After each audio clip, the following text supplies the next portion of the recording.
Namo Da Fang Guang Fu Huayan Jing Huayan Highway Fu Pusa. It's exciting. We're starting a new chapter tonight. This should take a couple of years to work through. Tonight we're starting the chapter 10 of the Avatamsaka Sutra, titled The Bodhisattvas Ask for Clarification.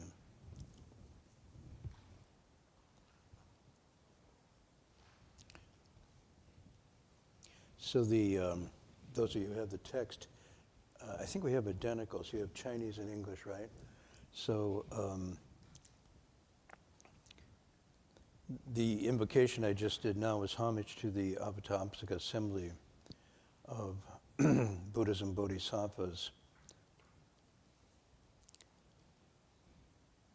Well, actually, homage to the great means Da Fang Guang Fu Huayan Jing, the sutra, and then the assembly that's associated with the sutra, the Huayan, the flower adornment highway assembly gathering Buddhas and Bodhisattvas. And now the text proper we have here, you see the Da Fang Guang Fu Huayan Jing Avatamsaka Sutra again, and then the chapter Pusa, Bodhisattva ask one, Ming, clarification, chapter number 10.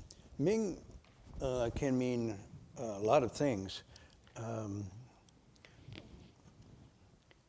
It's actually a pictorial. On the left is the sun, on the right is the moon of the character. So that one is the one on the left. It's the fourth character in Ming. And then so it's sun and moon indicating brightness. It's used to describe someone who's intelligent, Congming, but it's also used to describe intelligence combined with virtue, as in Ming Ming De. You see this in one of the other texts, the Dashui, the Great Learning. It says the Great Learning, Dashui, Zhidao Zai Ming Ming De, the path of the Great Learning, of the highest learning, of the highest development, consists of Ming Ming De, means double. Ming Ming, it's sort of doubly radiating with virtue. So it's not just simply intelligence, but it's the brightness of virtue that combines to make this the highest learning. In any event, here it's used for there one asking Ming for clarification, asking for brightness, asking for clarity. And then we'll just read maybe the first two lines. Yeah, it's just the introduction here. And kind of chime along, then it'll sound like we all know what we're doing with the Chinese here. Ar shi wan shu shi li pusa, wan jue shu pusa yan. And then we'll pause there. So basically, at that time, wan shu shi li pusa, this is Manjushri Bodhisattva.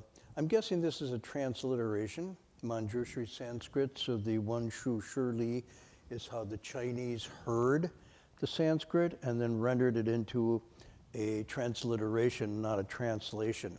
So these are just sounds. The characters are representing sounds. Wan shu shi li pusa. One, again, we have the inquirer asked. This is a leader, Juesho Pusa, the leader, enlightenment leader, Bodhisattva. And then the question begins. For it's a disciple of the Buddha. Given that the nature and the mind are one, why then are there various distinctions perceived, such as rebirth in wholesome paths and rebirth in evil paths? Perfect faculties, deficient faculties, different modes of birth, beauty and ugliness, or handsomeness and ugliness, and differing experiences of suffering and happiness. So this begins a series of then questions. So let's just kind of go into this a little bit. One thing is, it's just worth saying again what a bodhisattva means, and it can mean different things. It can mean simply someone who's a sentient being who's attained enlightenment. But enlightenment comes in degrees, so this is not complete, full, perfect enlightenment yet. And it also means, in conjunction, someone who wants to, in line with that awakening, awaken others in order to perfect one's own awakening, in order to perfect living beings. All of a sudden, you enter in a non-dual thing here. One cultivates for enlightenment, seemingly for oneself, but it's inextricably bound up with the compassionate urge to bring enlightenment to others. And by bringing enlightenment to others, the enlightenment of oneself is perfected. So this is a very interesting loop. So compassion and wisdom are, in a sense, non-dual and intersecting here. They mutually reinforce. The more wisdom you have, the more compassion. The more compassion, the more wisdom. And it starts to become an upward cycle or spiral. There's another meaning here that Master Hua points out, is that a bodhisattva are also called beings with a great resolve for the way. The great resolve for the way, again, has to do with this unwavering, powerful intent to leave behind the dust and return to the root, to go back to the true essence of one's person and being. This perfect awakening, this combination of kindness, compassion, joy, and equanimity. But the great resolve also includes they have the ability to show others the way as well. And so again, you get the non-dual. By cultivating this, even necessarily without speaking or teaching or even writing or anything, the very fact that they do this creates a vibe, creates a color, a light, and you pick up on this in people who are doing this. They are naturally, therefore, they're sometimes called the great knights or the great leaders who reveal the way while dwelling in the world. So they're both supreme and ordinary. They're called, therefore, lofty recluses is another expression that's used for them. It's just using different names to describe them. And in general, the names here are describing not just one bodhisattva, but qualities of an awakened being. So when you see worthy leader is someone who is, by their merit and their worth, elevated to the position of being a leader. It's not that they sought this leadership. What does Confucius say? Everybody wants to be honored, but few want to do what's honorable. So this idea that they have achieved this naturally, and then they're looked to naturally as leaders. They didn't, put out. They don't have PACs supporting them. They don't get endorsements from so-and-so lofty people or Hollywood movie stars. They aren't conniving and manipulating to gain power. It's something that comes effortlessly because they've achieved this greatness of virtue. But in general, the bodhisattva, if we want to think of it as someone whose very essence, whose very raison d'etre, effortlessly, naturally, marklessly, is just totally caught up with benefiting living beings. And by benefiting living beings, it goes to many dimensions. But the highest benefiting is to lead people out of suffering into this path of wisdom. But you can do this in various ways. Sometimes it's giving. Sometimes it's giving material things. Sometimes it's giving kind words. Sometimes it's giving fearlessness. Sometimes it's giving silence. There's many ways that they benefit, but their primary goal is not to harm, but to bring benefit. Even to the point where they don't think necessarily of their own benefit. In other words, if we see them as taking a loss, it's said, oh, they've taken a loss. But in their minds, they're not taking a loss. See, this is where we have to get kind of subtle on this. Oh, they're taking a loss for others, which makes them sound like martyrs. And they're not martyrs. When they take a loss, they don't see it as taking a loss. They see it. It benefits living beings, there's been a gain. They don't calculate cost-benefit analysis of me and that, or you and me. And so in a sense, it's, I never understood this, but what is the win-win?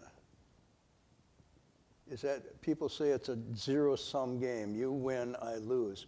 So what's the opposite of that? I don't know. If I lose, you win. But they don't even think that they're losing. This mind of win and loss, of calculating, is completely gone. The only thing you can really compare it to, I think, in the ordinary realm, is almost like a mother or father's regard for their child. When you get at that level, my mother used to, we sat down for breakfast or whatnot, and sometimes it was tough. We weren't well-to-do. The food maybe been a little scarce, whatnot. She would just dole it out to the hungriest kids. And of course, that meant that she had less. I do not think, I never got the feeling that she was taking a loss. It was like she was nurturing something that was so much a part of hers to be inseparable from. And I think that kind of ordinary kindness that you feel gets closer to what's being described here as the Bodhisattva. So I think we have to get out of this idea that these are martyrs taking on a loss and suffering for humanity. They're simply doing what needs to be done, and they don't calculate a gain or loss. They just see if it benefits. If it doesn't benefit, I don't do it. So this is the idea. If there's good, I support it. If there's not good, I bring it forth. If there's evil, I don't feed it, and if it's not brought forth, I don't bring it forth. They don't calculate anything else other than that. So their state is a kind of samadhi-centered. I'm trying to think in the text here. Yeah, it doesn't say. So it's sort of like their movement and stillness, activating, cultivating, contemplating, benefiting, silent, is in a humming synchromesh. It's just like all the gears are humming. So as they benefit others, they do this in a state of perfect movement and stillness, a perfect harmony, a balance. It's called another word for samadhi. It's an unmoving engagement. Everywhere engaged, nowhere attached, as the Platform Sutra says. So they're benefiting living beings, are everywhere engaged, and yet there's no attachment, there's no measuring how much merit and virtue have I accrued by this. I'm bummed because so-and-so didn't really pick up on my beneficial act for them, and I'm gonna write them off my list. The thing is also, they don't burn out. So if we go back to the original idea that they are in a non-dual understanding of the way reality is, and if they're in a total single substance, great compassion with all beings, where all beings in themselves are not considered to be separate entities, then they don't burn out, because burnout occurs when there's outflows. Without an outflow, there's no burnout. I want to stress this. So the burning out occurs when this bifurcation develops between me and others, self and others, my life, my world, and the other world. And once these bifurcations come up, then win and loss, gain, and so forth all start to become part of the calculation. And it's no longer spontaneous and natural. So outflows means there's no seeking, there's no grasping, there's no anger, there's no fear, there's no wanting, there's no jealousy, and there aren't any views, because part of outflows, ashrava, has to do with also wrong views. So the wrong views is to set up this self against all of other things. It's a wrong view. It's looking at things wrongly. That's an outflow. So burnout occurs only when there's outflows. When there's no more outflows, there's no burnout. This is very interesting. Anyhow, any questions on that? Go ahead. I can see you have a question. Well, it's not a quite, it's this passage from Master Chungwa that I translated once on the Bodhi result. The what one? This passage from Master Chungwa on the Bodhi result. Mm-hmm. Where Shunguan? Chungwan, Master Chingyang. Oh, Xingan. Okay. Funny, I was going to talk about him tonight too. Is this working? Okay, sounds like it. So it's Yeah. Master Chingyang on the Bodhi Resolve, on Bodhicitta. And in my translation, he says at one point, because of compassion, he's not entranced by the infinite. Because of wisdom, he's not moved by the finite. Because of compassion, he's not Entranced entranced, right? by the infinite. Uh-huh. And then because of wisdom, he's not moved by the finite. Mm-hmm. So the unconditioned doesn't entrance him. The unconditioned doesn't entrance him, and These seemingly paradoxical things describe it. The other one that is described, because of wisdom, he doesn't hang out in samsara, and because of compassion, he doesn't hang out in nirvana, but is constantly, so wait a minute, so where are you? You are the mind that is nowhere attached, and yet everywhere engaged. So this is a kind of, it's easy, no, I won't say it's easy to understand. It's difficult to understand within a dualistic construct and within these markers. When there's no more outflows, no greed, just think of no greed. I have no more greed. Whoa, that changes your whole orientation completely. How much burning out occurs because of getting things, wanting things we don't have, getting things that we want and then get frustrated by them, constantly, wanting more and so on and so forth. So much chi is burned up just with greed. And then comes the anger that from not getting it, somebody else getting it, then the jealousy and obstructiveness. I mean, this is just those two major. And then how much time we spend with pride and doubt, another two major outflows. It's almost like you're taking all of the stuff of Shakespeare and saying, here is the stuff of outflows. Let's go look at all these tragedies, bring it all out. And then what you do in your cultivation, you do an outflow inventory. So when you start out, you say, gee, I think I'll go through the list of the outflows and just check them off. I just did something where I had to check something off. Some medical thing, right? Have you ever, so I think when you come in the monastery, we should have one of those admission things, and you say, have you ever been, taken over by greed, anger, this is stupidity? How many bouts of pride have you had? Is it infectious? You just go through all the afflictions and you do your inventory and say, okay, you qualify because you're really not well. Come on in. But this is something you can do with these lists, is you look at these lists as sort of descriptions of something. But if you look at them as a mirror and say, where do I set up? Almost like a diagnostic manual, a DMS or the diagnostic manual kind of thing. You look at them in that way and ask, where do I line up here? And then you do it in a descriptive, not a judgmental way. And sometimes it's hard to spot. The ones that are deepest and most powerful are the ones we just gloss over. It's like, I don't have that one. Let's see. He does, but I don't have that one. So this idea of then, there's a line from Master Hua. What I'm trying to do is describe a samadhi that's not a trance-like state. It's an absorbed, engaged, unattached caring. But it's attentive. It's attentive to the sounds of the world, like Guanyin Bodhisattva. It attends to, it listens to, it observes. It's not blanked and shut off. At the same time, it's not fazed and overwhelmed by it. It just sees it as that's how things are, that's where I do my stuff. This is the way that it is.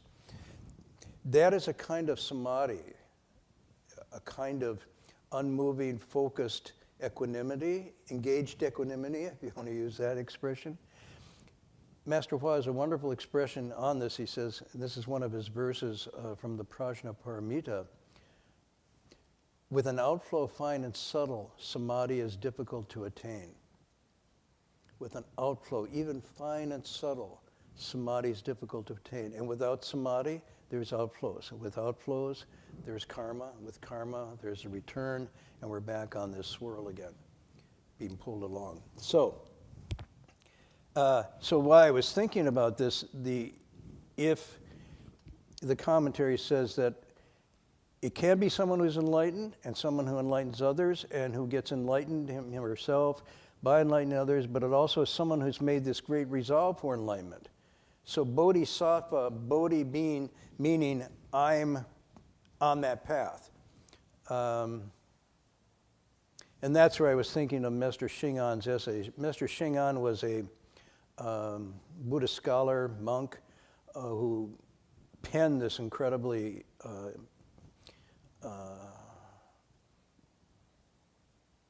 I would say penetrating and an exquisite essay called Exhortation to Set the Heart or Mind on Bodhi, to resolve the mind on Bodhi, or for you to say the exhortation for you to set out on this path of Bodhi. It seems to have probably written around 1700. That was his time. Interesting, just as America was getting started, this essay was out there. I don't think any of our founders read it, but it would have been interesting if they had. And he lays out what he calls 8 aspects of the Bodhi resolve, and then 10 conditions and circumstances that go to support and to define it. The 8 basically are the resolve can be deviant, or it can be centered and proper. It can be true, it can be false. It can be great, it can be small, it can be partial, it can be complete. So he doesn't say this, just resolve comes in many flavors and shapes. The reason I bring this up was, first of all, a bodhisattva is not necessarily someone who's arrived, but it's someone who's going. And in the going process, which I assume we're all in to one degree or another, or you wouldn't be here tonight, in the going process, there's a kind of a deviant, crooked way of going, and there's a proper way of going. And when we started back in the 70s, we were totally clueless on this. I just want to get enlightened. Yeah, I'm going to get enlightened. Okay, Satori, yeah. What does that mean? Yeah, I don't know. It means I get everything I want. No, not exactly. So when we were beginning practicing, a very scholarly, eminent monk came over from China, Dharma Master Hui Sung, came to visit. And see, this is very interesting, the text here. Manjushri is asking the questions. Did it occur to you that Manjushri is the Bodhisattva of great wisdom? Why is he asking all these questions?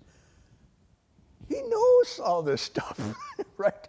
They could be asking Manjushri, but Manjushri is asking on behalf of them. Because in their various stages, they kind of have these questions, but don't know how to articulate them necessarily.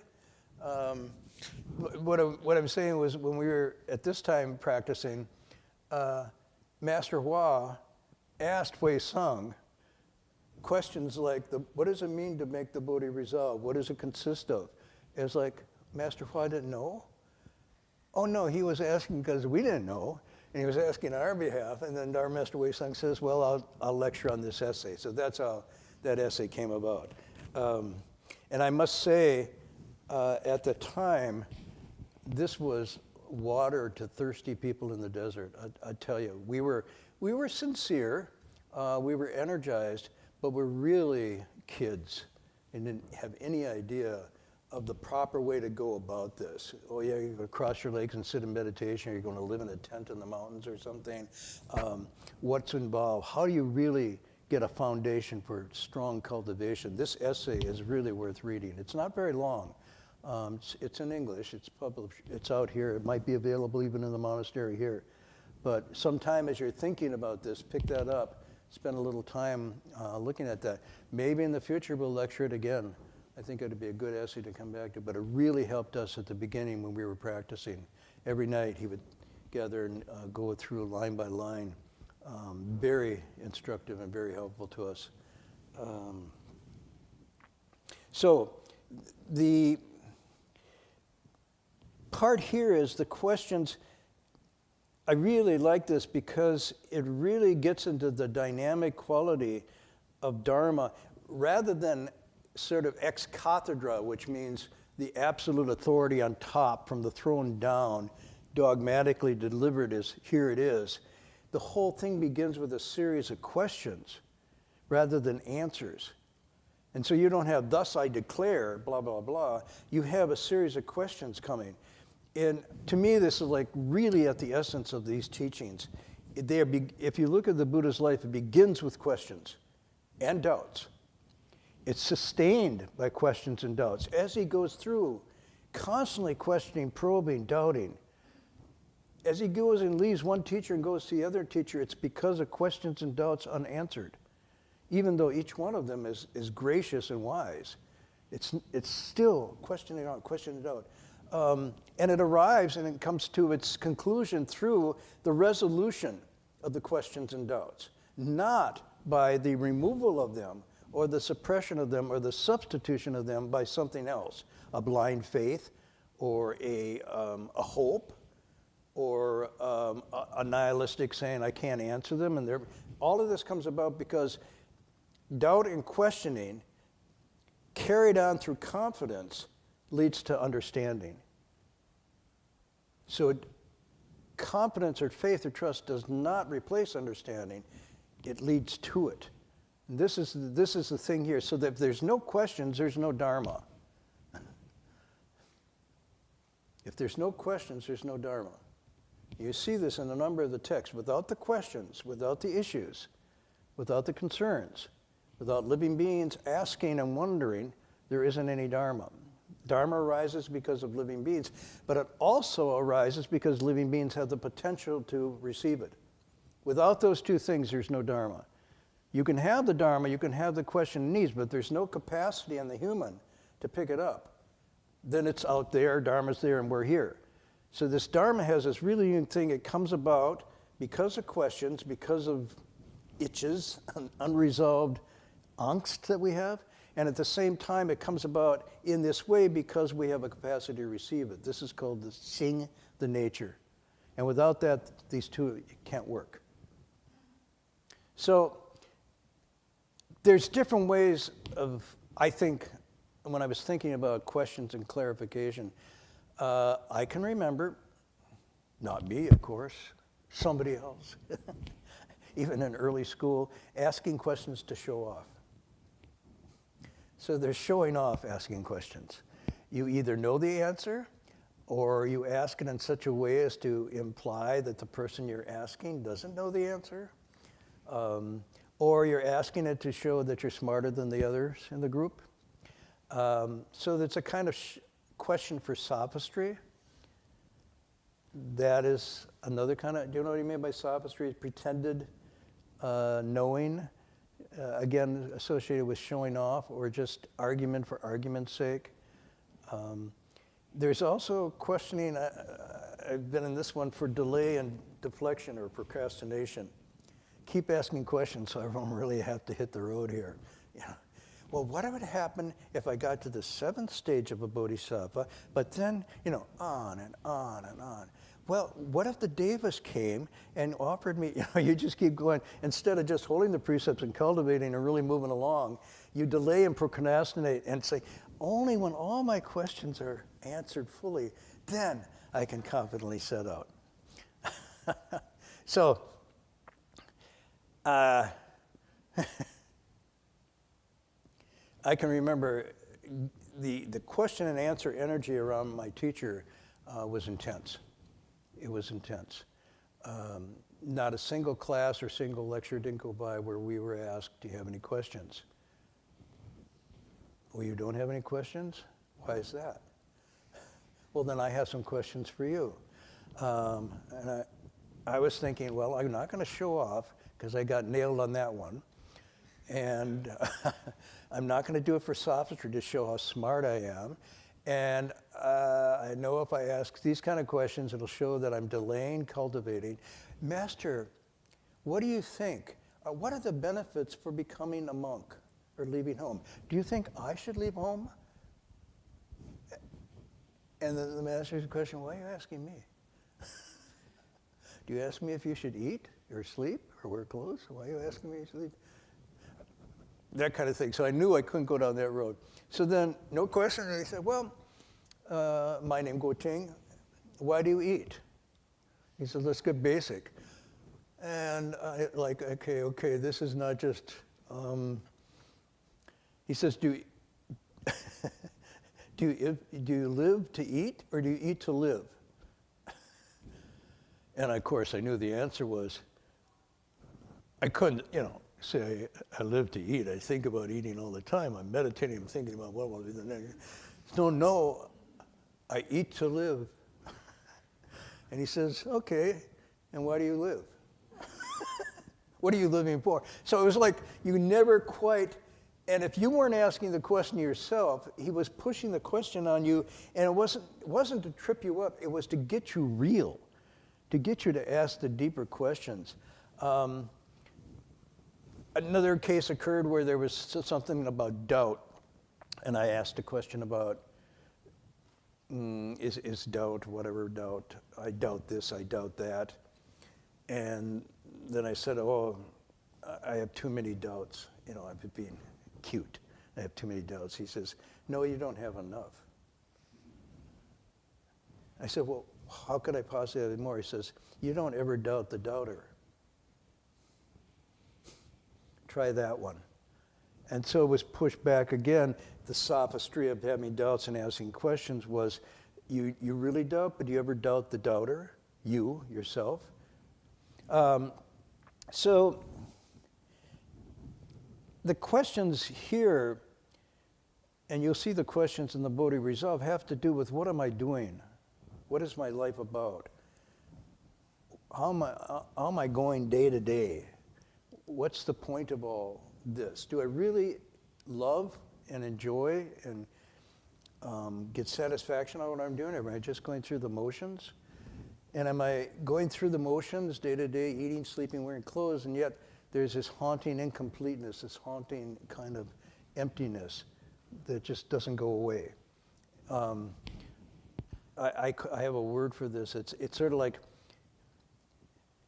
at least in my experience, from the earliest time I can remember, there was always an underneath level of not really fitting in, not really seeing things as making sense, not being able necessarily all the time to articulate why, whether it was a kid looking at adults or even when I was a young adult looking at others.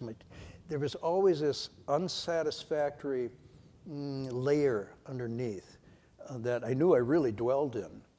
It was where I was, and in the early morning and late at night, I was alone in that realm, and then I could wake up and do all my busy stuff and look energetic and whatnot, and it would seem to go away for a while, but then it would just kind of creep back.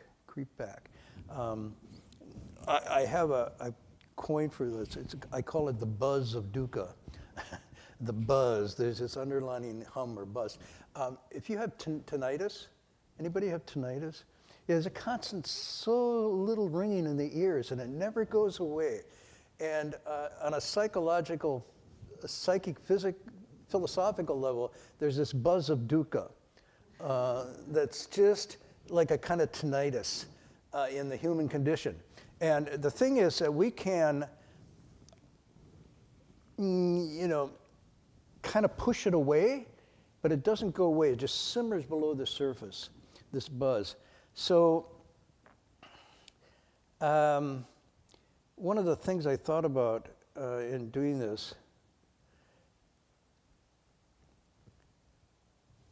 and I'll maybe look at that tonight.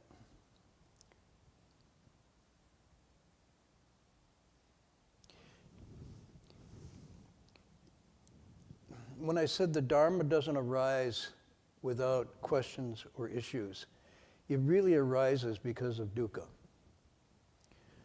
And dukkha is sort of the thing that brings it up. The whole core purpose of these teachings is to address and eradicate dukkha. I mean, I'm just stating a very profound, that it is not something mystical or far away. It is the sort of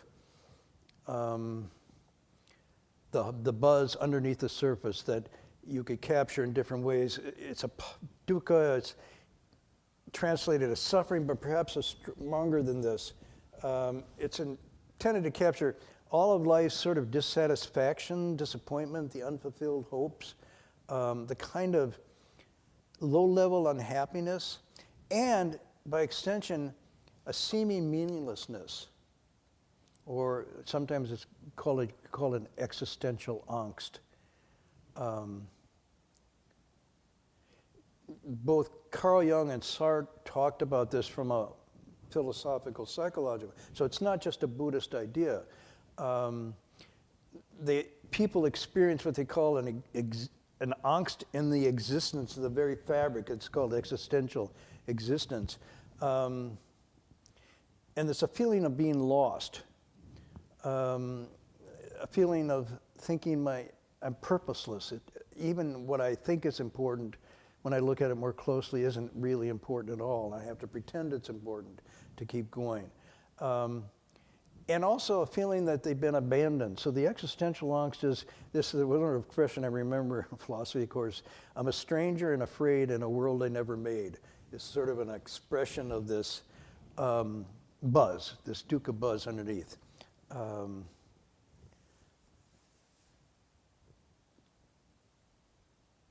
And so on kind of different levels, it can be just a very mild, slight thing that you almost can just move on past. But it never quite goes away. At different times it can come on really strong, at other times it can subside. I have found often when there's a major tragedy or disaster, it starts to surface again. It's becoming more close. When someone dies who's close to me, or I get an illness that's nearly fatal, then this thing comes up, this surface buzz becomes more prevalent. And it's not sort of that it's a moment of weakness that actually it comes up. It comes up because it's a moment of clarity. It's a moment that cuts through the superficialities that I take or pretend to be real. It's sort of like the lights go on in the theater, everybody leaves the stage and suddenly you see things. So I want to make a point that this is not necessarily a weakness or a malady that this comes up, but actually the stuff of what's real. And so we end up never quite facing it, never getting away from it. It can lead to this feeling of a vacuum at times, to a fear, an anxiety, a panic, sometimes despair even, a loss of flavor, a loss of value. And there can be responses to it. Sometimes addiction is a response. It's a self-medicating to the buzz. If I drink or smoke or shoot or whatever, enough of this, or watch enough pornography or gamble or whatnot, get involved and be absorbed in a purpose of addicting, which is the third thirst called the thirst for oblivion. And the Buddha was very clear about this. When confronted with this, a kind of thirst arises in this vacuum, a kind of hunger arises from this sense of incompleteness and lack. And you either grab all the gusto you can get, so you eat, drink, and be merry into a kind of hedonism, or you try to oppose it with a quest for more immortality and long life and that kind of thing. Or if those two don't work, or in combination with those two, you go for a third one of just shutting down the feeling and sinking into an oblivion, which can be drugs and medication or whatnot, but can also be just an indifferent, nihilistic state of mind. Any case, these are things that modern psychology has described, Buddhism is very clear on, and what Buddhism is concerned with is addressing and getting rid of that buzz, really dealing with it, really confronting it. So what I was thinking of, there's a wonderful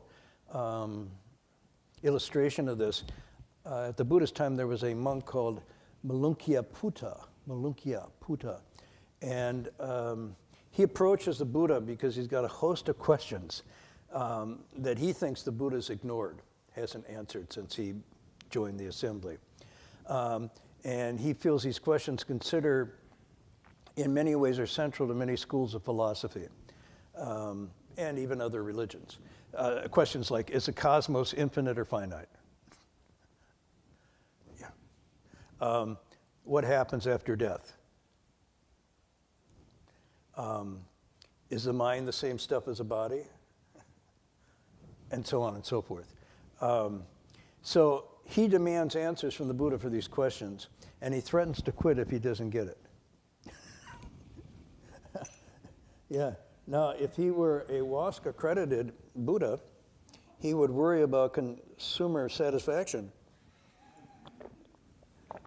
And he would look at his learning outcomes in his institutional learning along comes and he'd say, oh my gosh, I promised I would give answers to all these questions, and now I have a disgruntled student who's going to report me to the dean, and they're going to report me to and we're going to lose our accreditation because we didn't, what is that called? Consumer protection, right? Consumer rights.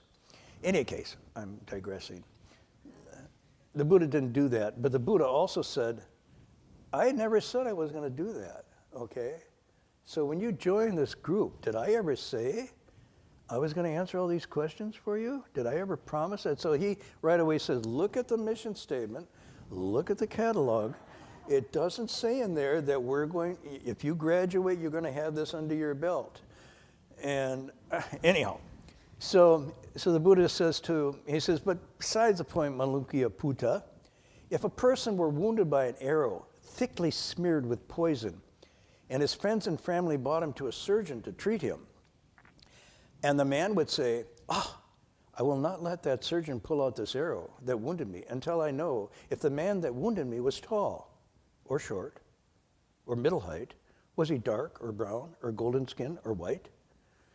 Whether the man who poisoned me and shot this arrow, did he live in a village, in a city, in a town? Was he a recluse? And until I know whether the bow that wounded me was a long bow or a crossbow. I really want to know that. And whether the bowstring was made of fiber, was it made of reed, was it sinew, hemp, bark? And what kind of feathers were used on the shaft? Duck, goose, eagle, crow? And whether those of a vulture, a heron, a stork, and so, and it goes on and on. And the Buddha goes on and on and said, so what do you think? Malunkiya Putta. If he goes on, would the wounded man be wise to get all these questions answered? And of course, Malunkiya says, no, it would be wise he got the arrow out right away. Okay. He would die of poisoning long before he received answers to these questions. So the Buddha says, Malunkiya Putta, if anyone comes to the Buddha and says he will not follow the Buddha until these questions are answered, he too will die. So basically, why I bring this up is a questions, clarification. This issue is very interesting, but it's questions of a particular kind that are important here. They're questions that address the buzz. In other words, it's not just any questions. It's not just philosophical conjecture, abstraction questions. These are existentially real questions. And if you're in a real setting really doing this, this is the atmosphere that's favored. Now, it's not necessary that you get an answer immediately. This is not what's going on here. What you're getting is clarification about how to pursue and solve that answer for yourself. So it's not so much the answers are given, but the method of inquiry and the method of finding the answers, that's what's given. So what the Buddha is teaching is not a series of catechism answers to these questions, but actually alleviation, a deep alleviation in your own being of that kind of dissatisfaction and suffering, and of course its replacement, which is considered to be inconceivably wonderful. So that is like really important. So it's like, obviously this is the Buddhist high priority. He's not going to just take questions, and sometimes he wouldn't even ask certain questions. But he's really attending to the here and now, more in a medical way than in a pedantic way or a pedagogical way per se. Now,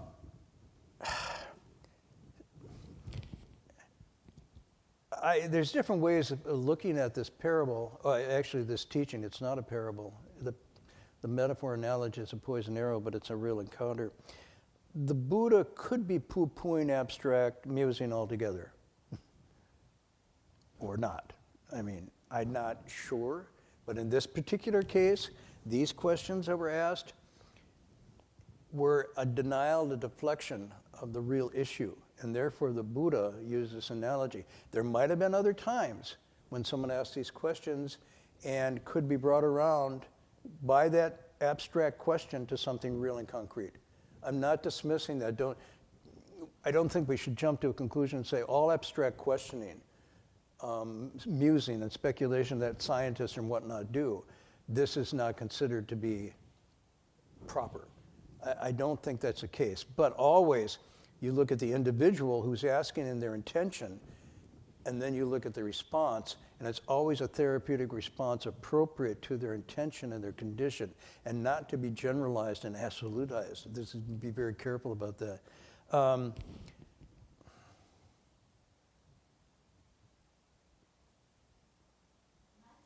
Go ahead. Is that because at the time Buddha was alive or teaching, other religions or traditions have claimed to have answers for those abstract questions, but Buddha's point was, my teaching is not about those things. So he wanted to differentiate from those other religions, maybe? Well, not just in the Buddha's time. No. No. And again, what I'm trying to suggest, yes, in the Buddha's time, there were teachers and there were schools of thought that spent a great deal of time talking and debating about these issues. The Buddha backed away from that and kept saying, my only approach, the only question I'm asking is suffering, the cause of suffering, the way to end suffering, and what the end of suffering means, the four truths, or the four obvious statements of things as they are. So if it wasn't around that, he saw that as really as a waste of time, and in some ways, an escape from addressing the real issues. So this gets really very interesting, because then sometimes, maybe I'll go into this more or less, but there can be a way of using cultivation, and people have written about that, called spiritual bypass, which is you use the cultivation and you use your coming to the temple and the bowing and the meditation not to address the question of suffering, but actually to avoid it. And in a sense, it's called spiritual bypass. You bypass the essential issues, ironically, right in the hospital. You see, and then it becomes a kind of speculative practice, that you're not really looking at klesha outflows, but you're sort of deflecting, bypassing your personal, deep, existential issues and running around in a sort of a bypass around them. Freud called this a defense mechanism. Spiritual bypass grew out of a Freudian psychology, by the way. It seems to be a modern term, but Freud just said a defense mechanism is an unconscious strategy or technique, unconscious, that we developed in order not to have to face or deal with unacceptable thoughts or feelings. And so spiritual bypass is just another form of a defense mechanism, but Freud didn't include meditation and whatnot in there because it wasn't in his thinking. So that's one way. But the other way sometimes to do this is you can medicalize it too. You can medicalize this angst and whatnot. And what's the other word I would think? There's another expression.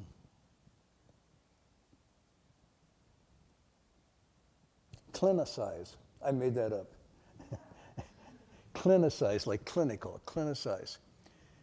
So, and then you treat it with medication and talk therapy. So knowing where to address this from a cultivation point of view and a clinical point of view is really critical to how we do it. But you have to be careful that sometimes these existential, for example, let's go back to the Buddha's time. The Buddha could have gone to his father and said, how can you be sitting here and so comfortable when in fact suffering is all around us, impermanence is all around us, the world's on fire, and you're sitting here eating, drinking, and marrying like nothing's happening. And the father said, oh my God, we got to get you a therapist. And could have gone down the equivalent route. They used astrologers and whatnot then and got his advisors to work on him.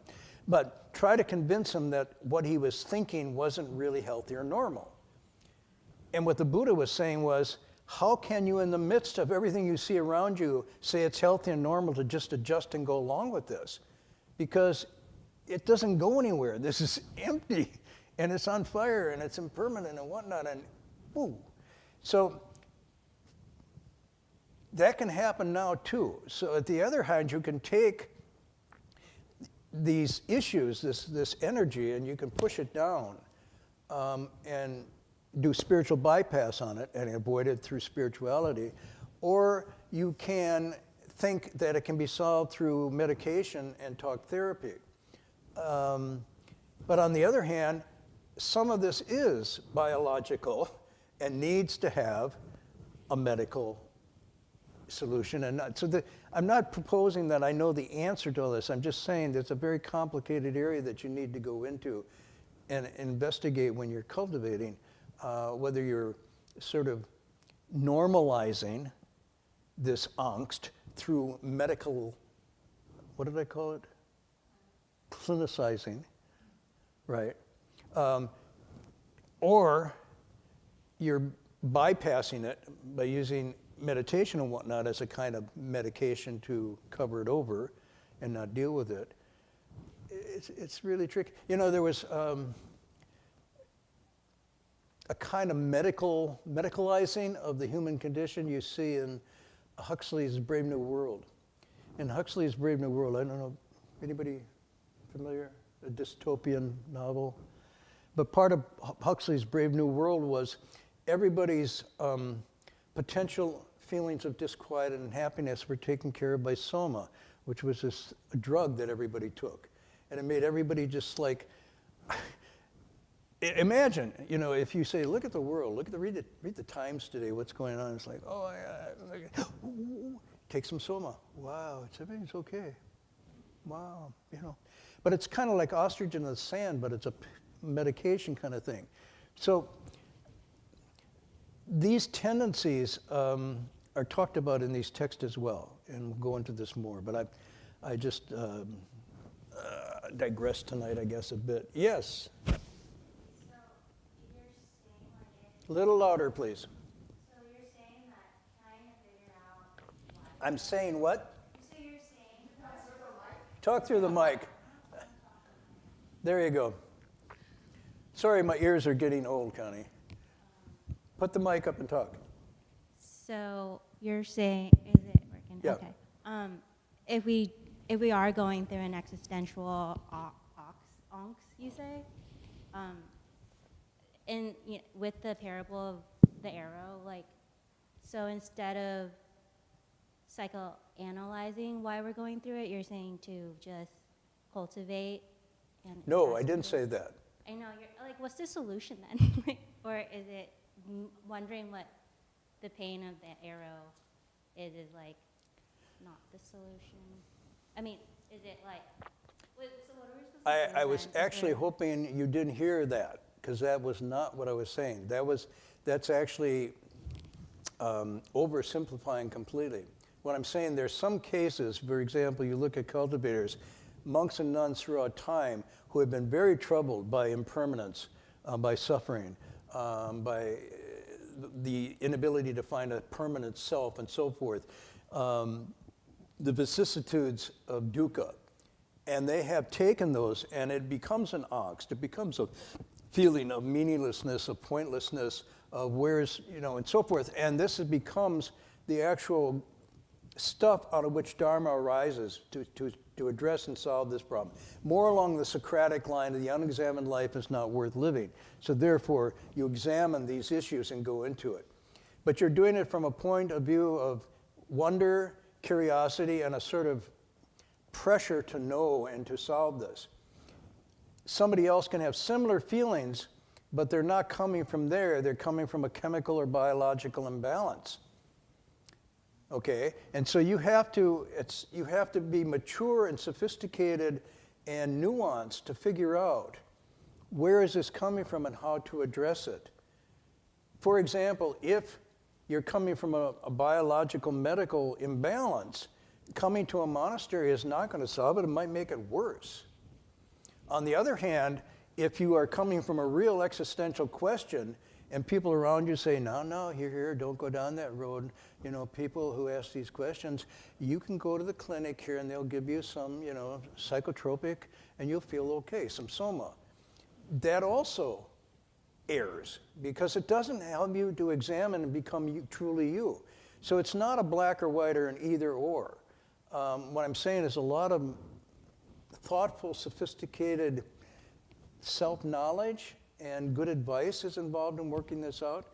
But one of the things that should happen, if indeed you're doing this for the cultivation reasons, not the clinical reasons, if I could grossly state it, you should start to see change and transformation coming through your own process, not depending on anything else, through the elimination of klesha, through insight and understanding.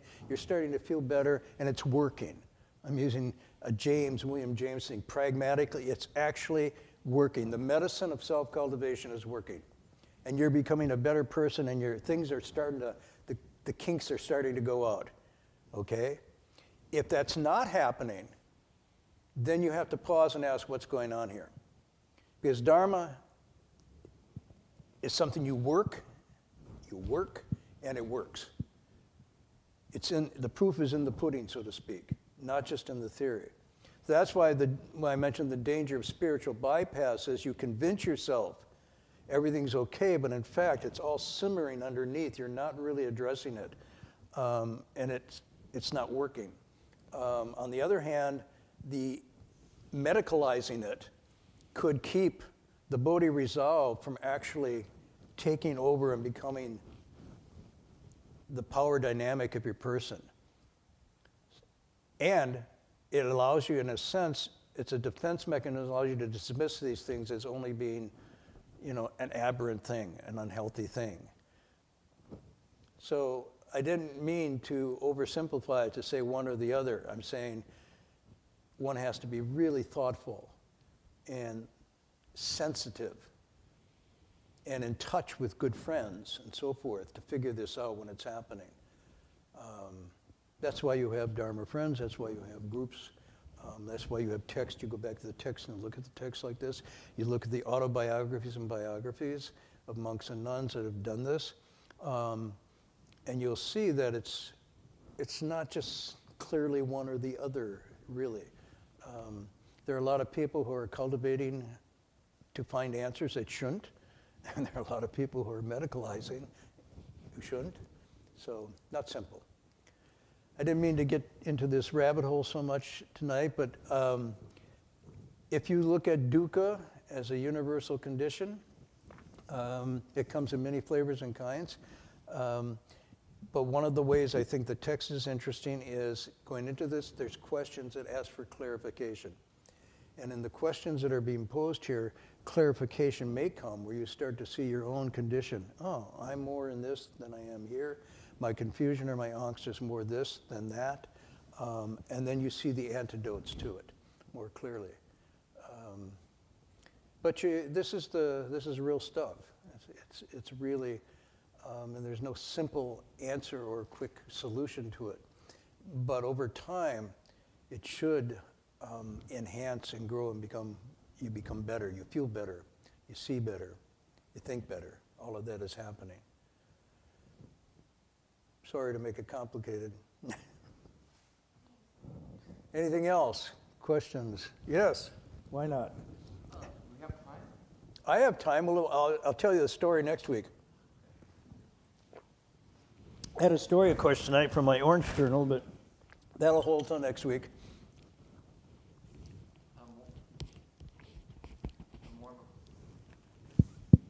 More of a question about, I guess, how to be not judgmental. You know, I guess just for me myself, I could speak, get kind of focused on the finite stuff and not on the unconditional. So how do we not be judgmental?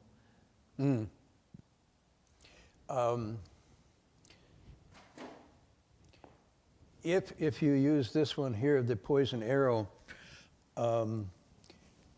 maybe as an example, the Buddha wasn't being judgmental so much as he was being descriptive. So he was saying to Malunkyaputta, if you do this with the poison, you will certainly die. He didn't say you're stupid, you're bad. He would say if you don't, you will. So he's describing what he's have and describing an antidote without a judgmental. So the same thing applies here. I would say almost all, if you see these in a therapeutic model, in a medical model, which the Buddha used as his teaching, he put it into a medical model, then clearly judgmentalism has nothing to do with this system at all. Judgmentalism is a dismissing, a discarding. You are no good, you are out. You are sentenced hereafter to this and this and this. Descriptive, on the other hand, merely looks at it and says, here's what it is, and the next thing would be, what would we do then to take care of this? That's a descriptive methodology. Description doesn't just leave things as they are. It implies that change can and should happen, but it's coming from a positive, salutary, rather than judgmental and dismissive.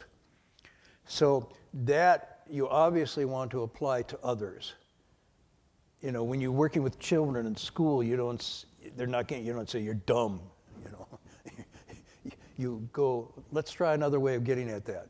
That's not going in quite right. Maybe I didn't explain it clearly or whatnot. But you do descriptive. And even more important on yourself, because if you get into a judgmental mode with yourself, it's actually a way of destroying your Bodhi resolve.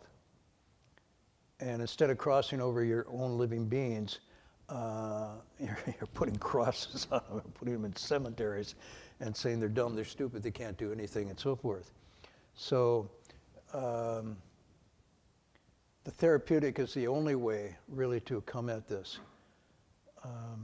If you've ever had a kind teacher or parent who uses the descriptive way, it's so much more refreshing and liberating. Oh, let's try it that. Oh, that's not going to work. You know, as opposed to no, wrong. Because what it does is it freezes you up, and then it increases both greed and anger. Greed to get it, to show it harder, and then anger and disappointment and not getting it. Yeah. So I can't see any room for judgmentalism here.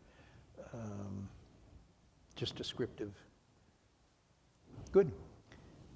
Anything else? Sure, why not? Tonight's question and answer. Go ahead.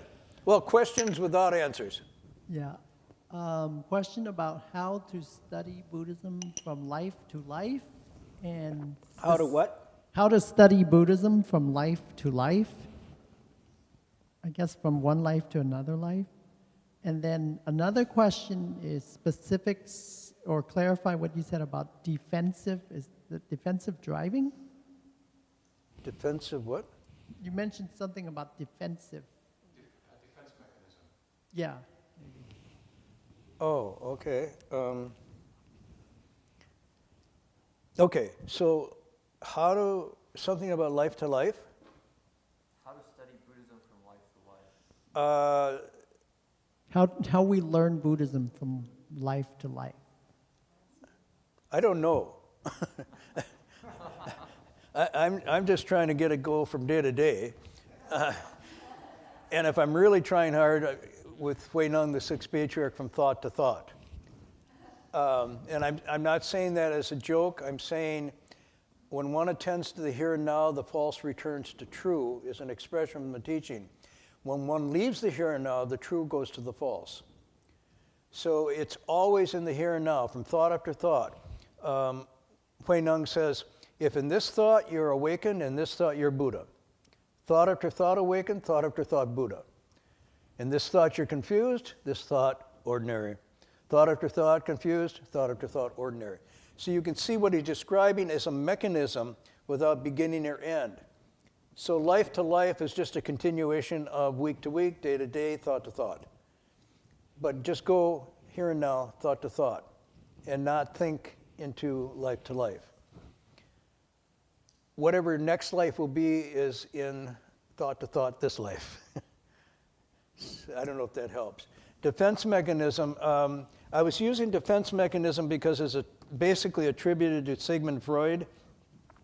And Sigmund Freud basically said, I explained what it was using strategies or mechanisms to repress or keep you from being aware of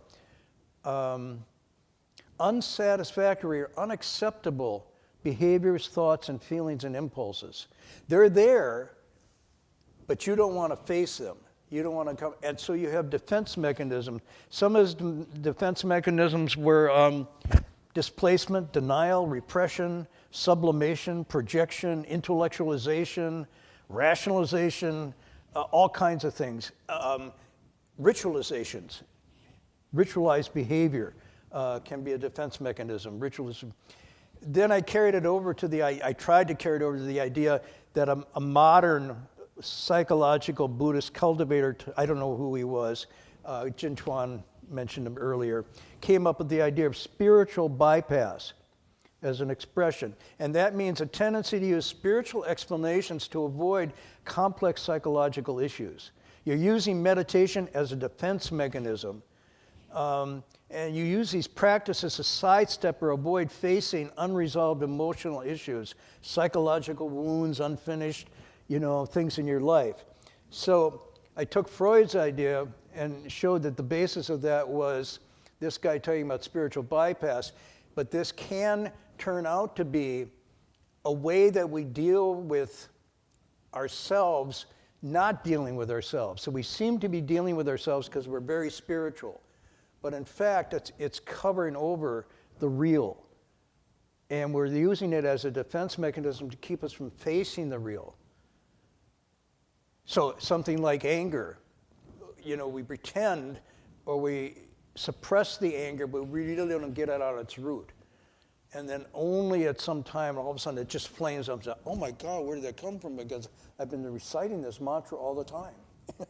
Well, reciting the mantra and getting rid of your anger are not necessarily the same thing. And in fact, what bypass suggests is you were reciting it as a cover over of it, rather than an uncovering and getting rid of it. Well, that's right. It can be very much, and it can be community supported. You can get accolades and praise for how pious and virtuous you are, but inside you're a seizing meth. So it's like the bittersweet honesty that's required to do this is both refreshing and could be a little scary. That's why the bypass mechanisms can kick in. Sometimes the anger and hatred and jealousy you have of others can be spiritually bypassed by this demeanor of kindness and generosity and giving and praise and so forth. But it's not real. And Freud's thing is basically an idea of the return of the repressed. What you repressed returns and it comes back. Now this comes back in your cultivation in that you never really get the joy and liberation of awakening and letting go because it's not really down to the core being dealt with. Being in the presence of my teacher was really difficult in that way because he just held you to that fire. You could not pretend, you could not bypass, you could not, and sometimes you were really good at your bypassing, you could really, and so he would give you a little test, some little trinket, some little gas on your fire to bring it out. It'd be like, I'm cool, I don't have any anger, I never get angry anymore. Look at it, I'm just a pile of ashes, burned out ashes. And then he'd come with a little thimble of gasoline and he'd blow on the ashes and the coal, and they'd throw the, ashes, huh? Underneath there where the coal was burning. So you have to be careful getting rid of as opposed to covering over. And spiritual bypass occurs as a defense mechanism. And it can be quite attractive, but unhealthy in the end. I don't know if that answers the questions, but I guess that's where.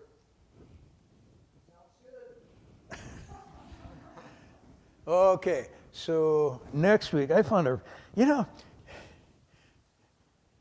well, first of all, sometimes I feel very embarrassed being up here lecturing.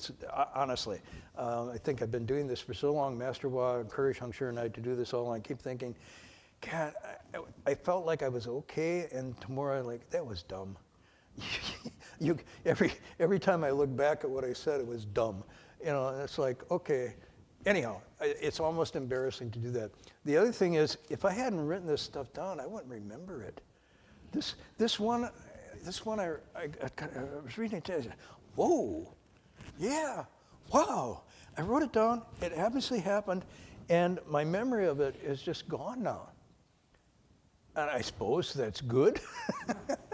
But at the other hand, I realized that why Master Hua encouraged us to write it down was that, in fact, it would be forgotten over time.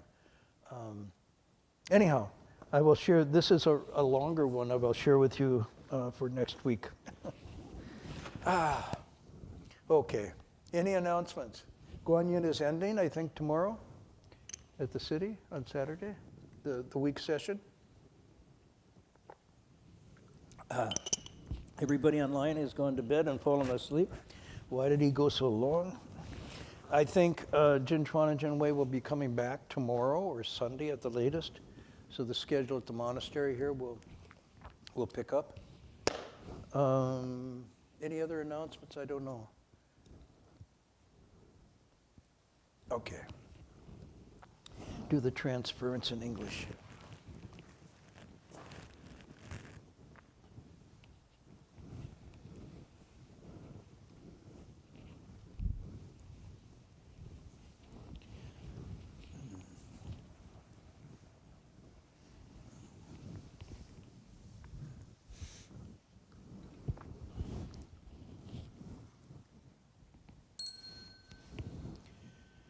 May every living being, our minds as one and radiant with light, share the fruits of peace with hearts of goodness, luminous and bright. If people hear and see how hands and hearts can find in giving unity, may our minds awake to great compassion, wisdom, and to joy. May kindness find reward. May all who sorrow leave their grief and pain. May this boundless light dispel the darkness of our endless night. Because our hearts are one, this world of pain turns into paradise. May all become compassionate and wise. May all become compassionate and wise.